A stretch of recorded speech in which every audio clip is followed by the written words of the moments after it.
we want to see people go out of their way and spend a ridiculous amount of time doing something that is like not practical. Yeah. You know what I mean?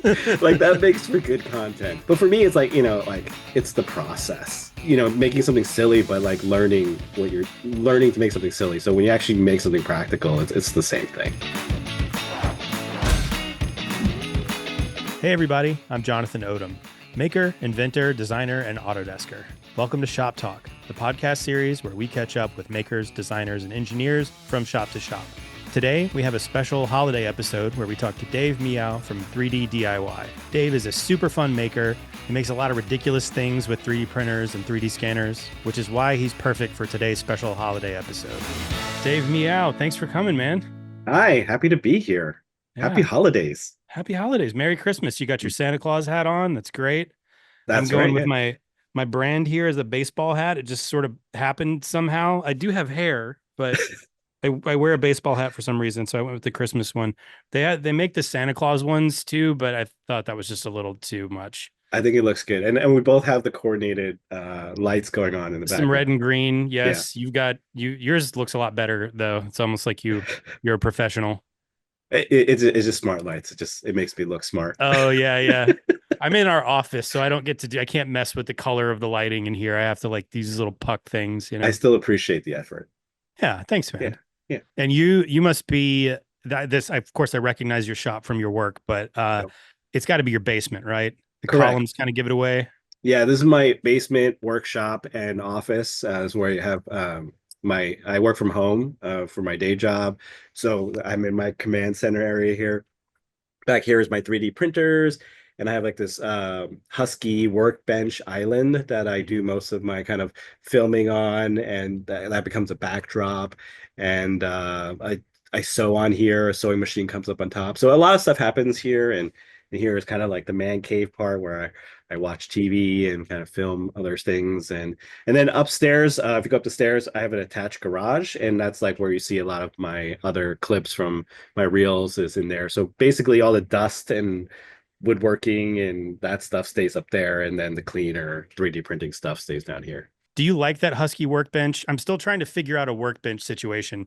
Like, Uh do I need wheels? Like, what's your take on working in a yeah, small so space? so I mean I could tell you, like, I have a single car garage I work out of, and I used to live in New York City, so like I've kind of gotten accustomed to um, living in tight spaces and making things be multifunctional. And yes, if you're in a small work area, things on wheels are just so important because you're constantly shifting things around and moving things.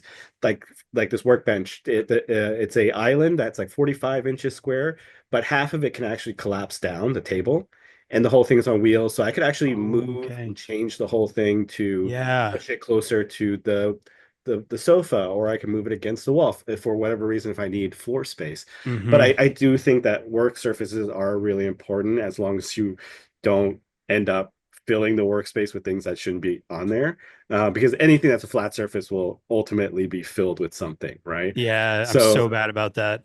so yeah, so always just like put things on the wall as much as possible. And I'm actually now on the ceiling pretty much. Like I you can't see it yet, but I have rollers of papers on here. I'm thinking about putting like drop down shelves from the ceiling just over the bench, the work area, because I'm never walking underneath it. So but I could grab things that are over the bench but not on the bench itself. So I'm very conscious of like my space. And like you said, like when I first moved here, I'm like, we're never gonna fill this house. And now I'm Yeah. like, we filled the house. I'm like, oh man, we need a bigger house. So yeah, like I totally feel the workshop thing. But that's what kind of the fun of it is. Like I'm currently, I just posted about Gridfinity and organizing my workbench drawers just with the Gridfinity plugin Mm, generator for Fusion. And I've created so much more space because it's now organized, right? yeah. Like before that drawer was full, but now because everything's organized, I basically freed up like half that drawer for me to put more stuff into. So so it's like it's being very organized in a small shop is super important. Having things on wheels and things that can be compact but have multiple uses are also really important. Like I wanted to learn to get into sewing, but instead of getting a Mhm. huge sewing table, I had to find a really good, robust sewing machine that was compact but still like fully metal. And so like I did have to spend more time, analyzing, researching to find what fit my situation best. But that's Yeah. you know how it goes. Sewing is like this whole other world that it really intimidates me. And it's like my sister is an amazing seamstress. She's been making wedding dresses for like, I don't know, 25 years at this point or Mhm. something.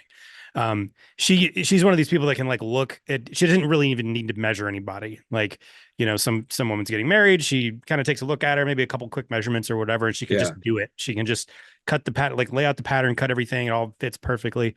Um, super you impressive. know, Yeah, yeah, it's super impressive. And like it's maybe that's why it's intimidating, is because I've seen her do this for so long, and it's like yeah. she makes it look so easy. And to me, it's the idea of working with something that isn't rigid I just don't, it doesn't compute. I don't know what to do with that just because of my Can background, I can guess. I help you? Like Yeah. so like you're comparing like basically like a Ferrari car mechanic, right? Yeah, Right. that's totally Yes. impressive if you wanted to like learn to wrench, right? Yeah. But like for me, I'm making bags. Like I wanted to make like backpacks, slings, and EDC stuff, like carry like wallets and stuff. Yeah. And that's pretty easy if you think about it, because mostly all everything in sewing in that kind of aspect is a box, right? So if you think about woodworking, and how to make everything in woodworking is pretty much a box, right? And you're joining it a couple of handful of ways. Sewing has like not changed in like so many different like decades, right? It's been Yeah. kind of the same. Like it's Yeah. still stitching, right? There's different kinds of stitches, sure, but the machine just stitches straight and you don't have to worry about anything else. So you just have to think about like measurements of a box for a bag, like front panel, back panel, sides, and then you just stitch the sides and you turn it inside out. And then there you go, you have a box, right? And then you think about the lid, how you can make the lid. And it's if you just break it down into like simple forms, it becomes so much easier. Yeah, and maybe part of the problem for me is that anytime I think about a sewing project I want to do, it's like I want to make a costume for my son, right? Yeah.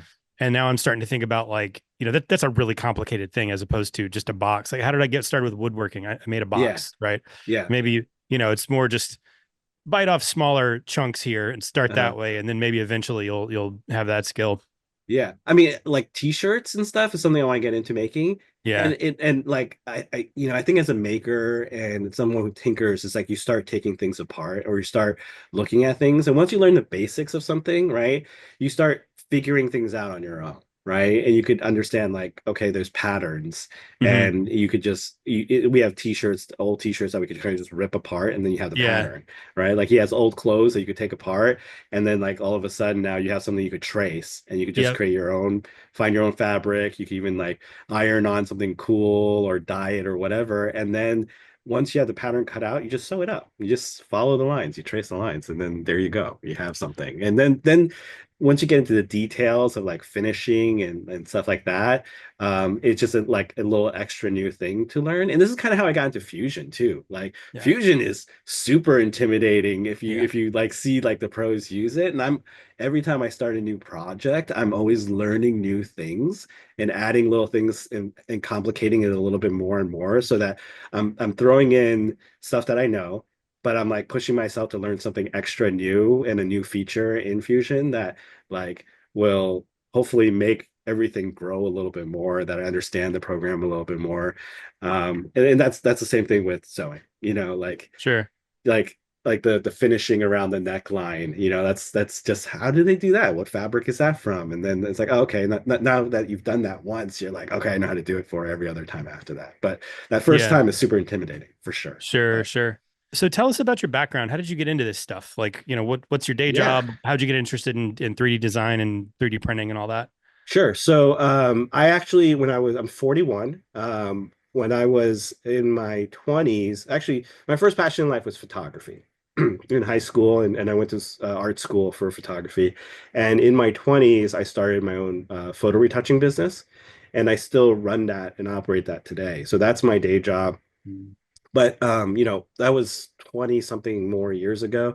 And I turned that passion into a job, and it felt like a job, although I loved it, I was really good at it. Like everything I wanted to achieve there, I have done, and I've worked with a lot of really big names and clients and brands. And and that was too good. It was like too lucrative to walk away, and I had employees that depend on me and stuff. And I was kind of getting a little depressed, and I didn't know really why. And it was because like I was creatively not being fulfilled anymore, Yep. right? And this was a couple years before the pandemic. And I was like, I just need to change things up. I've always been interested in 3D printing, and now this is now like the time of the Prusa Mark II just coming out.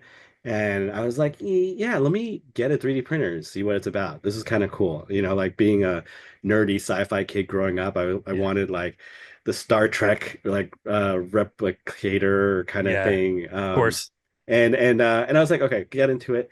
And immediately I was like hooked Yeah. on making, right? And you go through what everyone goes through. It's like you start going through Thingiverse and you start just printing everything you see. That's kind of cool. And then you get to the point where it's like, I want to start creating custom design stuff. Like I have very specific needs that I can't find. Let me start creating. And that's how I actually got into looking for CAD design programs. I first started with Tinkercad and was like, okay, this is too basic, too frustrating. I went to Google Sketch, like this is better, but I still, I can't fill it something without 900 other plugins and things. Yeah. And then I got into Fusion, and that's kind of like my process of getting into that and learning Fusion as I went on a personal license for a very, very long time because I was tinkering and thank you for that, by the way. Like you guys having that personal license for people to just tinker and learn the program is amazing. Um, and then eventually, I was in a New York City apartment in Queens actually, and I couldn't have I had my 3D printer in a closet, and I couldn't have a workbench or anything, and I wanted to make bigger and bigger things. And that was like kind of my limitation at the time. And eventually, we decided we had a kid, and it was just the apartment was too small, so we moved into a larger place. We got a house in Long Island, and now I had a garage, and I could now start building a wood shop. And the Yeah. pandemic ended up happening like a year later. Look, great timing on the Good timing. move. Yeah. But then it was like, everything was dead, and I spent like a year building out my shop. Yeah. Uh and during this time it was like I had already started, sharing and recording because none of my friends were makers. And I had all these questions, and I was DMing, people I saw online, like, hey, how do you do this? Or watching YouTube videos. And people were really kind in the community and answered back. And I'm like, you know what? I should probably, I'm doing stuff here. I might as well start sharing it, like I can meet friends this way.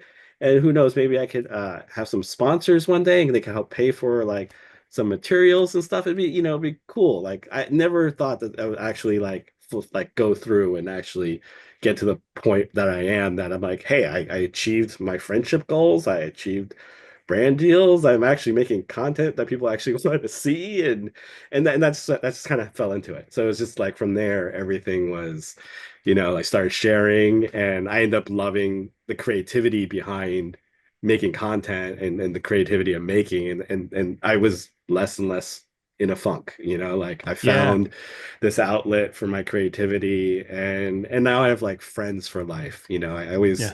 joke that I with my wife that, hey, I'm gonna go meet up with some guy I met on the internet. Yeah. Like I have so many like friends for life that I from this community that I never would have had the opportunity if I didn't like put myself out there online and found these like really great people. And like we chat every day, and that's what I love about making, really, is all these makers, these community people. Um, there's nothing like it. And I've been a part of like many communities in my lifetime, and really nothing like the support of the brands and the makers and people out here. I mean, you have a lot of that on your channel, right? There's a lot of people there that are also really well known in the community that you seem to have a really good like public relationship with. Hmm. We just had Pete Squared on a couple weeks ago, Oh yeah. Mhm. and you're working with him on something, right? I mean, Pete. Oh, Pete. Pete and I talk a lot, almost daily. We were Yeah. in a chat group together. Uh, I've known him for quite some time when he was starting. We were both pretty much starting off, I think, and super talented, Yeah. amazing creator, a very, very nice and generous guy. And recently, I just introduced him. I'm an ambassador for Shining 3D, which is a 3D scanning company in Hmm. China, and that they're a great brand that I've worked with randomly. A couple of years ago, I asked them in like a late night, in like a stupor of a text, like sponsor me, like as a joke. And then I didn't think anything was going to happen to it in a DM, and not in a DM, in the comment. And then in the next following morning, I have a DM from them. They're like, "We took a look at your account. We like what we're seeing. Uh, Send us a proposal." And I'm like, okay, great. And I'm like Googling how to write a proposal and sending it to them. And then eventually the ideas I had, actually, I did want a 3D scanner, and that worked out really well. Fast forward, it's been, 2, 3 years, I became ambassador, and now I try to find great content creators that can also work with Shining 3D to, that I think can bring different, things that maybe people haven't thought about with using their scanners. And that's kind of my channel too, is I like to take new technologies and try to find interesting ways of using it that maybe aren't exactly traditional ways of using it. And I also like just, learning and tinkering, and maybe taking multiple different tools and using them together on one project and kind of make something happen with it, and see how things just come together. Yeah. Yeah, I mean the 3D scanning stuff is that's I'm so happy that's coming as far as it is right now. I feel Mhm. like we're kind of at a point with those where maybe we were with 3D printers about 10 years ago, Yeah. where they're starting to get a lot more economical, they're more attainable for a lot more Yep. people. Yep. You can get really high quality stuff Yeah. without breaking the bank. I mean, those things you used to pay 20K for the same Yeah. scanner basically about 10 years ago. Right. There, Um, there, there was a point where it was like there was $500 yeah. scanners, and then there was 5,000, $10,000 scanners, Yeah. and now there's ones like at 1,000, two Yeah. thousand that are really good. That are And really good. really, Yeah. really good. Yeah. And I think the same could be said about like all other aspects of like making, like CNCs are, more Hmm. accessible now. Lasers are super accessible, and Yeah. all these different hobby machines that we have that can generate money from our garage is Yeah. is incredible. It's an amazing time to be alive right now. Yeah. The 3D scanning stuff. The thing that's exciting about that to me is the reverse engineering aspect of it, right? Mhm. So like it's fun. There's a lot of fun projects where you scan something and you do like a mashup and like the um Luke in the garage bust he sent you, right? Yeah, Like I really that video was hilarious where it's like he sent me something, I'm gonna cover up this machine and then I'll just find out what it is in a couple days. yeah, Like that stuff is all super fun. yeah. I Um, have it. do you have it with Yeah, you? so I have a series Yes. uh that people don't know, where I let friends 3D print on my 3D printer without me knowing what's coming in.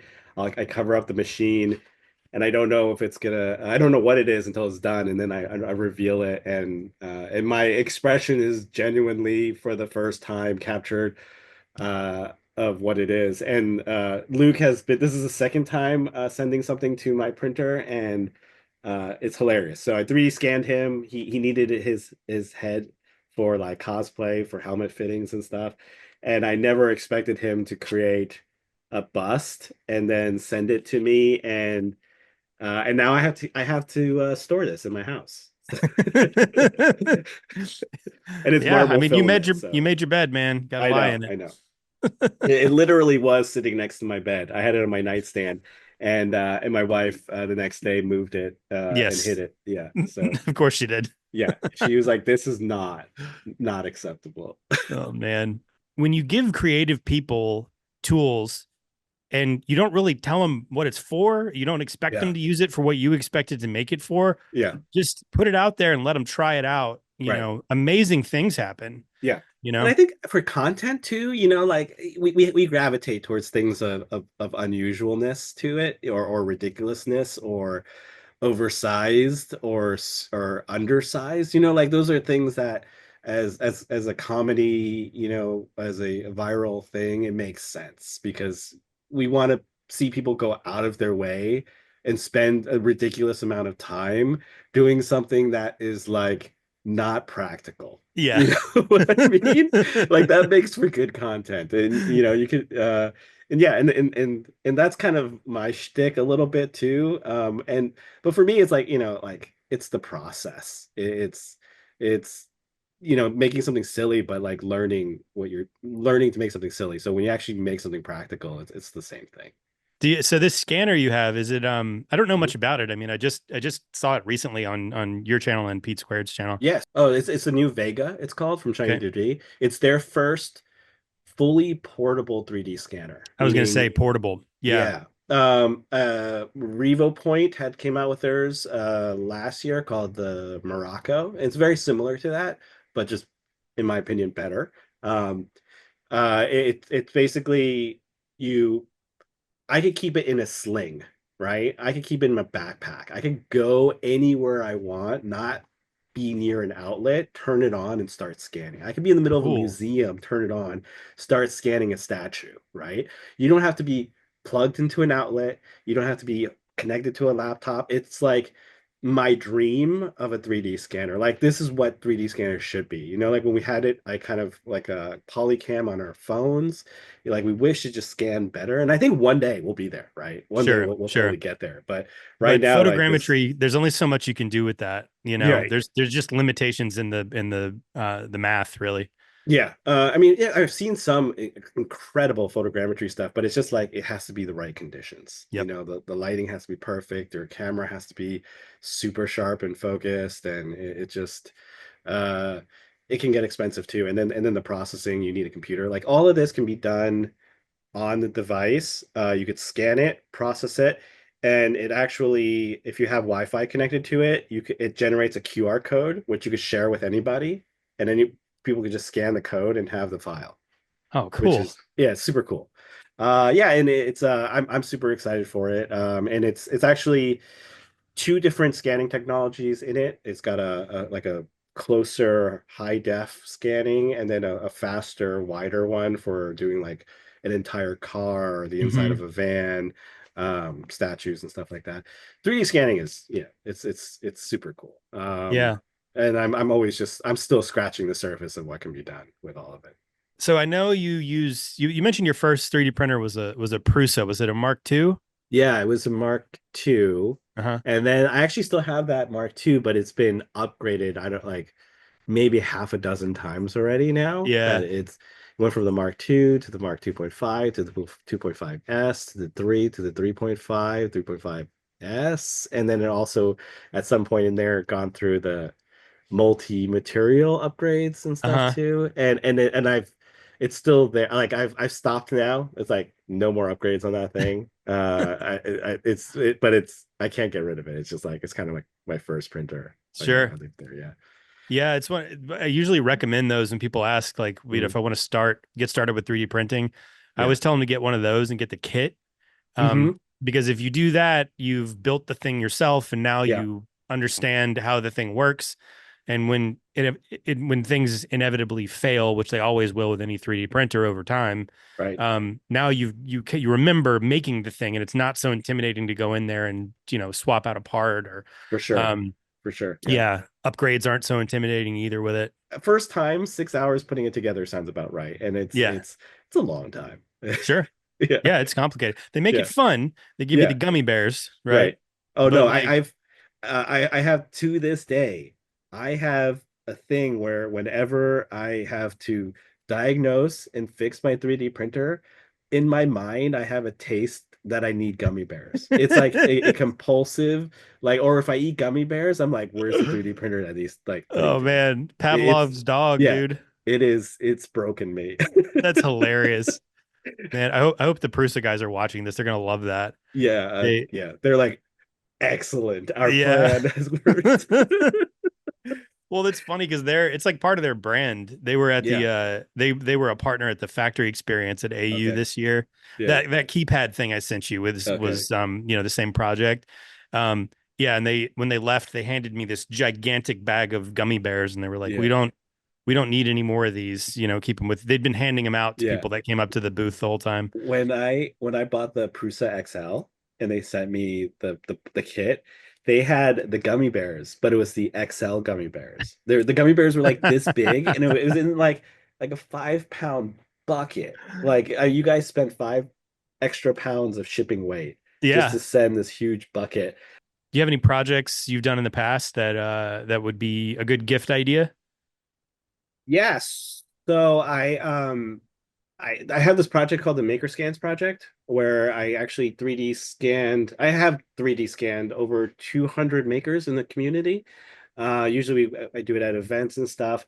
And what has always been really fun is I I put those files online for people to download for free for them to do whatever they want. Most people 3D print figures out themselves and stand it up. Some people have turned the scans into like chess pieces and stuff. So it's fun to take those and alter it or change it. What I've done is I've also made custom packages of the people. So this Nice. one's of Jimmy DiResta, and I've done a reel about that where I've basically taken my photo background, designed the packaging, printed it out, created the stamp. I learned to vacuum form and Hmm. created a form to do the blister Blister pack. pack. Yeah, Yeah, and this is fun, and this is a series. I have three in the series now. But if I'm giving it to someone specifically and I've scanned them in the past, I think this is always a really great gift to give to somebody. And it's a nice addition, and people don't open it, they hang it up, and it's sure. always like I've been told people like get a like they're pretty proud of it when they show it to people. So it's a fun Yeah, one. I love Yeah. it. Good stuff, man. Well, cool, man. It's good talking to you. Can you tell us where we can find you? Any particular place you'd like people to look? Yeah, so I'm mainly on Instagram at 3D underscore DIY underscore Dave. I'm also on YouTube under 3D DIY as well. I'm on TikTok, but I'm hardly ever post there. And yeah, that's where you can find me. Cool. Well, thanks for coming, man. Great talking to you. Thanks, Jonathan. Happy to be here, and happy holidays, everyone. Yeah, same to you. Hey, everyone. Don't forget to like, comment, and subscribe to our YouTube channel to stay up to date with all things Shop Talk. If you're ready to try Fusion for yourself, find the link in our description.